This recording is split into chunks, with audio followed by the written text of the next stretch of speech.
وہ ان دونوں چیزوں کو کنفیوز کر دیتا ہے. وہ یہ کہتا ہے کہ سائنس تو خدا کو مینشن ہی وہ تو سائنسدان وہ تو خدا کو انووک ہی نہیں کرتے, اور سائنس ٹیکسٹ بکس کے اندر خدا آپ کو کوئی نظر نہیں آتے, therefore there is no God. تو اس کو ایکچولی ایتھیسٹ فلاسفرز نے بھی پوائنٹ آؤٹ کیا کہ یہ فلیشس آرگیومنٹ ہے. یہ بیسکلی ماسیمو پیگلوشی, وہ بھی ایک ایتھیسٹ فلاسفر ہے, بڑا فیمس ہے. اس نے اس کے بارے میں کہا تھا کہ یہ ایک فیلسی ہے. اس نے رچرڈ ڈاکنز کے بارے میں اس نے ڈائریکٹلی کہا کہ یہ ایک فلیشس ریزننگ ہے کہ آپ میتھولوجیکل نیچرلزم کو لے کے کہتے ہیں اس کا مطلب ہے فلسفیکل نیچرلزم. اچھا, اس کانٹیکسٹ کے اندر اب میں ریپیٹ کروں گا, ڈارونین evolution is the best naturalistic explanation, philosophical naturalistic explanation. کیونکہ if there is, اگر کوئی کریٹر نہیں ہے, اگر کوئی ہم کسی چیز کے اندر ہم ایمان نہیں رکھتے, تو پھر some type of Darwinian evolution کے تھرو تو ہم آئے ہوں گے, some naturalistic process کے تھرو تو ہم آئے ہوں گے. تو یہ چیز بہت امپورٹنٹ ہے کہ جب بھی ہم نیچرلزم کی بات کریں, ہم ان چیزوں کو ہم ڈسٹنگوش کریں. اور دوسری یہ بات ہے کہ جب میں یا کوئی اور سائنسدان یا فلاسفر کہتا ہے کہ Darwinism is the best naturalistic explanation, تو اس کانٹیکسٹ کے اندر ٹھیک ہے. اور اسی سے میں ریلیٹڈ ایک اور ایگزامپل دینا چاہتا تھا, مگر وہ ہو سکتا ہے آپ کے جو ڈفرنٹ کوسچنز ہیں اس کے اندر وہ آ جائے انشاءاللہ. صحیح ہے. تو جہاں تک میں بات سمجھا ہوں صبور آپ کی, آپ یہ کہہ رہے ہیں کہ جو نیچرلزم ہے اس کو بھی ہمیں دو شاخوں میں بانٹ کر دیکھنا ہوگا. پہلا جو ہے وہ میتھڈولوجیکل ہے, جس کے اندر آپ جو ہے وہ یہ مانتے ہیں کہ بھائی ٹھیک ہے, ہم ان چیزوں کو دیکھ رہے ہیں اپنے حساس احساسات کی بنا کے اوپر, ہمارے جو 5 ادراک کے ذریعے ہیں, دیکھنا, سونگنا, ٹچ کرنا, اس کے ذریعے ہم اس چیز کو کر رہے ہیں. لیکن وہاں یہ پاسبلٹی باقی رہتی ہے کہ کوئی خدا ہو سکتا ہے, کوئی ایسا ورلڈ بھی ہو سکتا ہے جو کہ سپر نیچرل ہو, یا جو ابھی ہماری پکڑ میں نہ آیا ہو, جیسے ہم اینجلز وغیرہ کی بات کرتے ہیں. ٹھیک ہے, اس کی پاسبلٹی کہیں قائم رہتی ہے. لیکن as soon as you attach the second part which is the philosophical side of it, وہاں پر کیا کیا جاتا ہے کہ وہ اس پاسبلٹی کو ہی ختم کر دیتے ہیں. یعنی وہ اس میتھڈولوجیکل پورے ماڈل کو بنیاد بنا کر انکار کرتے ہیں خدا کا, کہ اب کیونکہ ہم دیکھ نہیں پا رہے. یعنی مثال کے طور پر آپ کی والدہ نے ایک کیک بنا کر دیا آپ کو, آپ نے اس کیک کو کاٹا, اس کے اندر دیکھا, بتایا اس میں اتنی شوگر ہے, اس میں فلانا ہے, اس میں ماں کی ممتا تو نظر ہی نہیں آ رہی. ٹھیک ہے, تو آپ نے ماں کی ممتا کا انکار کر دیا کہ بھائی ماں کی ممتا نہیں ہے. لیکن وہ ایک چیز موجود ہے جو ہم جانتے ہیں. لیکن فلسفیکل سائڈ سے, جس کے اندر جیسے آپ نے ایک نام لیا ڈاکن کا, میرے ذہن میں جو نام آ رہا تھا جس وقت آپ ایکسپلین کر رہے تھے وہ سیم ہیرس کا تھا. کہ سیم بھی جب پوری بات بیان کر رہا ہوتا ہے تو وہ ہر چیز کو ایک دماغی لوچا کہ جو ہے نا آپ کے ذہن کے اندر جو ہے نا صرف ایک کیمیکل ہے جو اوپر نیچے ہو رہے ہیں, اس کے پیچھے آپ کا کوئی پرپس موجود نہیں ہے, کوئی جو ہے اس کی ایکسپلینیشن ایسی پرووائڈ نہیں ہو سکتی. تو یہی وہ ڈسٹنکشن ہے جسے آپ بتا رہے ہیں کہ اسے تو مانا جا سکتا ہے کہ آپ اپنی عاجزی کو قبول کر لیں کہ بھائی ہم صرف اس حد تک اپنی سائنس کو محدود رکھ رہے ہیں, ہم اس ایریے میں جا ہی نہیں رہے. لیکن جب آپ فلسفیکل سائڈ میں آ کر کہتے ہیں کہ نہیں وہ ایریا موجود ہی نہیں ہے, ٹھیک ہے, like you come and you argue, that's where the problem began. بالکل. اور یہ بیسکلی ایک فیلسی ہے جس کو ہم کہہ سکتے ہیں فیلسی آف ایکویویکیشن. ٹھیک ہے, میں آپ کو ایک مثال کے طور پہ دیتا ہوں کہ جس طرح آپ ابھی سلاؤ ٹاؤن سینٹر میں جائیں تو وہاں پہ آپ کو کوئی نظر آئے کہ کوئی بندہ نیچے گر گیا ہے اور اس نے اپنا ہاتھ اس طرح اپنے دل کے اوپر پکڑا ہوا ہے, تو اس سے آپ پوچھتے ہیں کہ واٹس رانگ, تو وہ کہتا ہے مجھے ایک ہارٹ اٹیک ہو رہا ہے. تو پھر آپ کہتے ہیں کہ ادھر کوئی ڈاکٹر ہے, آپ پکارتے ہیں کہ کوئی ڈاکٹر ہے, تو کوئی بندہ آگے آتا ہے, تو وہ آ کے کہتا ہے میں ڈاکٹر ہوں. پھر آپ کہتے ہیں اس کی ہیلپ کرو, تو وہ ڈاکٹر آگے سے آ کے ہیلپ کرنے کی کوشش کرتا ہے, تو وہ کہتا ہے کہ میں کہاں شروع کروں, میں کیا کروں. تو آپ کہتے ہیں کہ ڈو یور جاب, تم ڈاکٹر ہو. کہتا ہے میری پی ایچ ڈی ہے لو میں. آپ کہیں گے یار میں نے ڈاکٹر بلایا تھا, میڈیکل ڈاکٹر. یہ فلسفی P H D in sociology یا لو اس کو وہ بیکار ہے اس کانٹیکسٹ میں. تو یہ دو ٹرمز ہیں ڈاکٹر جن کے ٹو ڈفرنٹ میننگز ہیں, اور ان کو جب آپ کنفلیٹ کرتے ہیں تو ایک مس انڈرسٹینڈنگ ہوتی ہے. فلسافیکل نیچرلزم, میتھڈولوجیکل نیچرلزم, یہ ٹو ڈفرنٹ چیزیں ہیں. اور ڈاکنز اور جو ایتھیسٹ ہیں وہ ان چیزوں کو مکس اپ کر دیتے ہیں, اور ان کی یہ آرگیومنٹ ہے کہ کیونکہ سائنس کے اندر ہم گاڈ کو مینشن نہیں کر رہے therefore گاڈ نہیں ہے.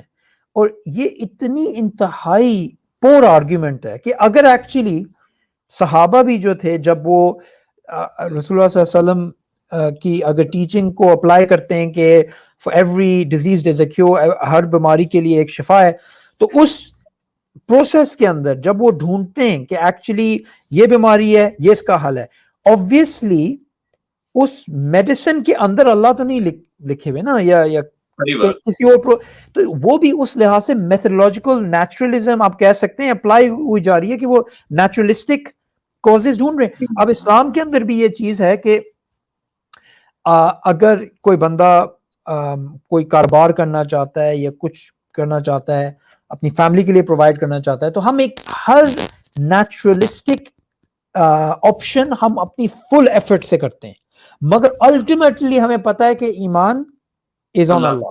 ٹھیک ہے, سائنس کے اندر بھی یہی بات ہے کہ ہم ہر نیچرلسٹک پاسبلٹی کو ایکسپلور کرتے ہیں, ہمیں پتہ ہے کہ behind everything is the one اللہ وہی چیز ہے. تو یہ لوگ اتنے سمپل جو پوائنٹ ہے اس کو یہ کنفیوز کر دیتے ہیں, اور اس کنفیوژن اس چھوٹے سے رائس گرین سے وہ ایک پوری بریانی بناتے ہیں. یعنی اتنی پیتھیٹک یہ آرگیومنٹ ہے کہ ایکچولی میں بڑا سرپرائز تھا کہ جب یہ میں نے ایک لیکچر دیکھا میسیمو پیگلوشی کا, یہی جو فلاسفر جس کی میں پہلی بات کر رہا تھا, اس فلاسفر کو اگر آپ یوٹیوب میں رکھیں, ٹائپ کریں میسیمو پیگلوشی, آپ کو نظر آئے گا یہ رچرڈ ڈاکنز کے ساتھ بیٹھا ہوا ہے, لارنس کراؤس کے ساتھ بیٹھا ہوا ہے, ہر یعنی ایلکس روزنبرگ کے ساتھ بیٹھا ہوا ہے, یعنی ٹاپ لوگوں کے ساتھ بیٹھا ہوا ہے. مگر ان کے سامنے نہیں, مگر سیپریٹلی اگر آپ اس کے لیکچرز دیکھیں تو ایکچولی وہ کرٹیسائز کرتا ہے ان لوگوں کو. لارنس کراؤس کو بھی کرٹیسائز کرتا ہے اور رچرڈ ڈاکنز کو بھی کرٹیسائز کرتا ہے انہی باتوں پہ کہ یہ لوگ جو ہیں یہ سائنس کو غلط طریقے سے استعمال کرتے ہیں, اور یہ جو ہے یہ ایک فلاسفر آف سائنس ہے. ٹھیک ہے, اچھا اسی مکس اپ کا یہ نتیجہ نکلتا ہے کہ جو ایک عام آدمی یا ایک عام ینگسٹر مسلم جو ہوتا ہے وہ یہ سوچنے لگتا ہے یا اس غلط فہمی میں مبتلا ہو جاتا ہے کہ اگر میں سائنٹسٹ بنوں گا تو شاید اس کا مطلب یہ ہے کہ خدا کا انکار مجھے کرنا لازمی ہوگا ورنہ میں سائنٹسٹ نہیں بن سکتا, جبکہ یہ چیز ہرگز بھی ضروری نہیں ہے. یہی وجہ ہے کہ بڑے بڑے سائنسدان ہمارے جو ہیں, یعنی ہماری اگر پوری یہ آج کے دور میں بھی موجود ہے, لیکن آج کے دور میں چونکہ کچھ ملحدانہ نام اوپر آ گئے ہیں تو اس کے بنا پر یہ تاثر, ایک غلط تاثر پڑ جاتا ہے کہ شاید سائنسدانوں میں جو ہے نا وہ ایمان والے موجود ہی نہیں تھے, اور اب شاید سائنٹسٹ بننا بغیر ممکن نہیں. آپ کی بات بالکل صحیح ہے. اور دیکھیں یہ جو ایتھیسٹ ہیں یہ ایک بڑی پیتھیٹک آرگیومنٹ استعمال کرتے ہیں. یہ کہتے ہیں دیکھو جو American national academy of science ہے اس میں پتہ نہیں کتنے فیصد جو سائنسدان ہیں وہ پرسنل گاڈ میں بلیو نہیں کرتے. ٹھیک ہے, کوئی ان میں ایتھیسٹ ہیں, کوئی ڈیسٹ ہیں, مگر ریلیجیوسٹی ان ٹریڈیشنل تھیسٹک گاڈ کم ہے, پتہ نہیں لیس دین 20% یا کچھ. یہ ان کی آرگیومنٹ ہے. تو یہ جو آرگیومنٹ ہے نا, اس آرگیومنٹ کو ہم لے کے ایکچولی ان کے خلاف استعمال کر سکتے ہیں. پہلی یہ بات ہے کہ یہ آرگیومنٹ انویلڈ ہے, یہ ایکچولی انویلڈ آرگیومنٹ ہے کہ اگر ایک گروپ آف پیپل فالو کر رہے ہیں ایک پرٹیکولر فلسفی کو تو اس کا یہ مطلب نہیں ہے اس کریکٹ جسٹ بائی نمبرز. ٹھیک ہے, ایک بینڈ ویگن کے اندر بہت زیادہ لوگ ایک ڈائریکشن میں جا رہے ہیں, ہاں وہ ڈائریکشن صحیح ڈائریکشن ہوگی, نہیں, یہ تو بڑی چائلڈش قسم کی آرگیومنٹ ہے. مگر چلو ان لوگوں کے ساتھ کھیلتے ہیں. یہ کہتے ہیں کہ 90-80% یا جتنا بھی ہے وہ سائنسدان جو نیشنل اکیڈمی آف سائنس ان امریکہ وہ ٹریڈیشنل گاڈ کے اندر بلیو نہیں کرتے, وہ ایتھیسٹ یا ایگنوسٹک یا جو بھی ہیں, ڈیسٹ ہیں. ٹھیک ہے, ہم کہہ سکتے ہیں اچھا اگر ہم اس آرگیومنٹ کو ہم ایکسیپٹ کرتے ہیں, اس کے ہم ویریبل چینج کرتے ہیں. آپ تو ابھی دیکھ رہے ہیں کہ امریکہ کے اندر ان دی 21st century late 20th century یہ statistics ہیں. اگر ہم statistics دیکھیں from the time of Hassan ibn Haytham 1000 years ago, جو modern inductive scientific method اس وقت شروع ہوا تھا, اس کے وہ فرسٹ سائنٹسٹ ہے, ٹھیک ہے. اس سے پہلے جو گریکس تھے وہ پروٹوٹائپ آف سائنس کرتے تھے.